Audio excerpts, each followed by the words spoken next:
Well, guys, as soon as you think I don't have other content, well, I do. Because this was really unexpected. We got the teaser trailer of Practical Magic 2. I know, right? A lot of you may be going, "Hey, why are you reviewing this?" Because guess what? I loved the first movie.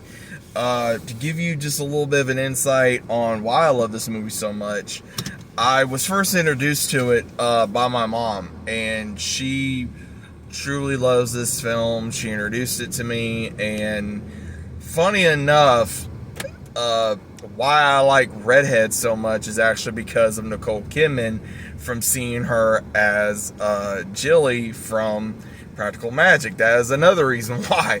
And I love Sandra Bullock too. I've been a fan of hers for a long time. I love Sandra Bullock. Beautiful, hilarious, very talented. Both very talented women. To see them two return as these characters, because again, for those of you that watched the first film and remember the first film, it was kind of making me wonder what's happened between them, because you would think that, I'm not sure if the two young girls that we're seeing are Sandra Bullock's character's daughters, or is it her granddaughters or something like that, because again, she had two children from a marriage.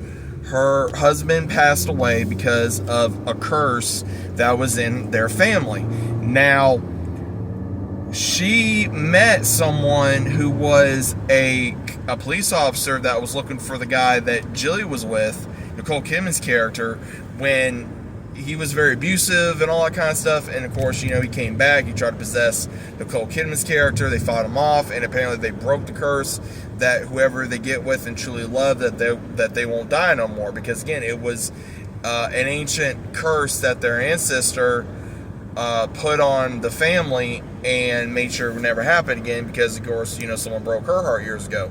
Well, in the trailer, they bring up the curse, and I'm like, why are they bringing up the curse when it's like, I don't see the reason why. So it's like, okay, did the one that Sandra Bullock get with, is he gone? And we see the aunts, their aunts, they're still around. They're all still living in the house. And you see, I guess, either Sandra Bullock's kids or grandkids come, and a lot of stuff starts happening.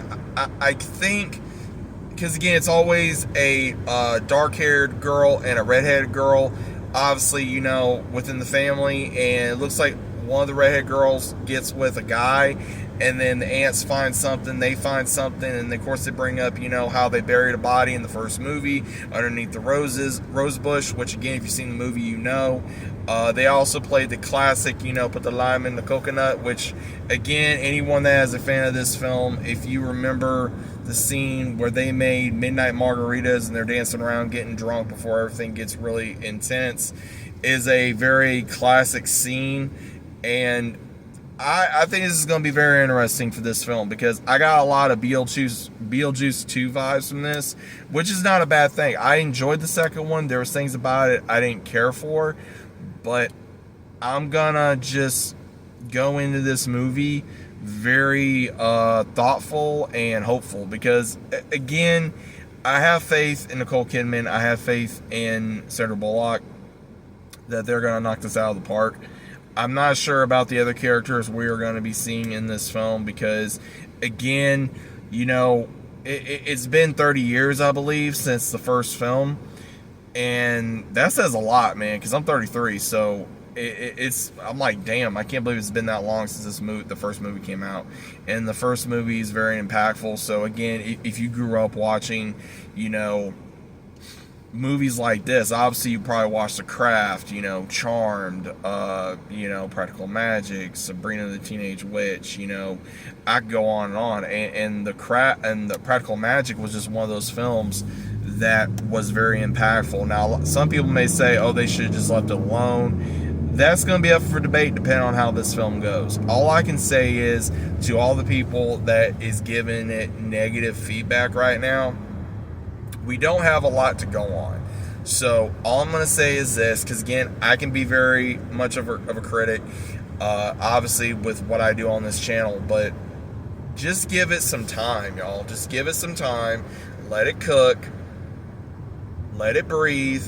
Let's see what they can do. This was just a teaser. We haven't seen a full trailer yet. When we see a full trailer, then maybe we can give a little bit more. If we still don't see enough, let's just watch the film. Give it a chance. That is part of the problem, I think, is because some people, I saw in the comments on there, were like, oh, Hollywood's running out of ideas, or whatever case of it is. Okay, yeah, I will agree with that. But at the same time, it's one of those where, do I think this movie should have happened years ago? I fully agree. I think this movie should have happened maybe mid-2000s. That's going to be my opinion. But I think that this movie should have happened in the early 2000s. If it did, then I think it would probably have been a lot better received, probably, than what it's going to be getting right now. But and again, we live in a different world than how we did when the first movie came out, so a lot of people are going to be thinking different. Some people are not. This is mainly going to be for, I would say, millennials / above our generation, that if you grew up watching this film and you remember seeing this film and you really enjoyed the first film, then it's really going to be for us. I mean, yes, they're going to try to gain new viewership and everything, but at the end of the day, this is going to be for us. And I think that, a lot of people are going to just have to deal with it and move on. If it's great, cool. If it's not, if it sucks, then we'll deal with that as we move forward. But I'm not going to lie, guys. If I continue liking what I'm seeing, then my ass will be in those seats. I don't care. I will gladly sit my ass in those seats to see this movie. I will, it's one of those, look, I joke all the time, like, look, my straight white heterosexual ass will definitely be in them seats to be able to watch Nicole Kidman and Sandra Bullock return as these characters, because like I said, beautiful, funny, great actresses, and I can't wait to see what else they have in store for us for this movie. But let me know what you guys think about this for the first thoughts of Practical Magic 2, and hopefully you guys enjoyed, and I'll see you as always on the next one. And if there is another trailer, which there should be probably in about maybe another couple months maybe, then I'll definitely be back and I'll be talking more about it. So let me know what you guys think, and I'll see you soon.